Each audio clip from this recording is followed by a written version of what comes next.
പുസ്തകം പിടിച്ചുകൊണ്ട് ഭരണഘടന എന്ന് പറഞ്ഞിട്ടൊരു പുസ്തകം പിടിച്ചുകൊണ്ട് നടക്കുന്നുണ്ടല്ലോ. യോഗ്യതയുമില്ല, 4 അയൽവക്കത്ത് എത്താനുള്ള യോഗ്യതയില്ല. ഞാൻ അതുകൊണ്ടാണ് പറഞ്ഞ ഈ കൊച്ചു പുസ്തകം പിടിച്ചുകൊണ്ട് ഭരണഘടന എന്ന് പറഞ്ഞിട്ടൊരു പുസ്തകം പിടിച്ചുകൊണ്ട് നടക്കുന്നുണ്ടല്ലോ. അതൊക്കെ അവർക്ക് കഴിയുള്ളൂ. അവരാണ് ഇന്ത്യൻ ജനാധിപത്യത്തിന്റെ പവിത്രമായി കാണുന്നു നിങ്ങൾ അവകാശപ്പെടുന്ന ഭരണഘടനയെ കുറിച്ചാണ് കൊച്ചു പുസ്തകം അല്ലെങ്കിൽ ചുവന്ന പുസ്തകം എന്നൊക്കെ താങ്കൾ പറയുന്നത്. അത് യഥാർത്ഥത്തിൽ ഇന്ത്യൻ പൗരന്മാരെന്ന നിലയിൽ നമ്മൾ ചെയ്യാവുന്നതാണോ? ഇന്ത്യൻ ജനാധിപത്യത്തിന്റെ പവിത്രമായി കാണുന്നു നിങ്ങൾ അവകാശപ്പെടുന്ന ഭരണഘടനയെ കുറിച്ചാണ് കൊച്ചു പുസ്തകം അല്ലെങ്കിൽ ചുവന്ന പുസ്തകം എന്നൊക്കെ താങ്കൾ പറയുന്നത്.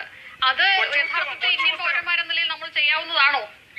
കൊച്ചു പുസ്തകം പിടിച്ചുകൊണ്ട് ഭരണഘടന എന്ന് പറഞ്ഞിട്ടൊരു പുസ്തകം പിടിച്ചുകൊണ്ട് നടക്കുന്നുണ്ടല്ലോ. അതൊക്കെ അവർക്ക് പോക്കറ്റിൽ ഇട്ടോട്ട് നടന്നാൽ അത് ഭരണഘടനയുടെ സംരക്ഷണമാകും. അല്ല നിഷേ, ഞാൻ പറയുന്നത് നോക്കൂ, ഇവര് ഭരണഘടനയോട് എന്തെങ്കിലും കൂറ് പുലർത്തുന്നുണ്ടോ?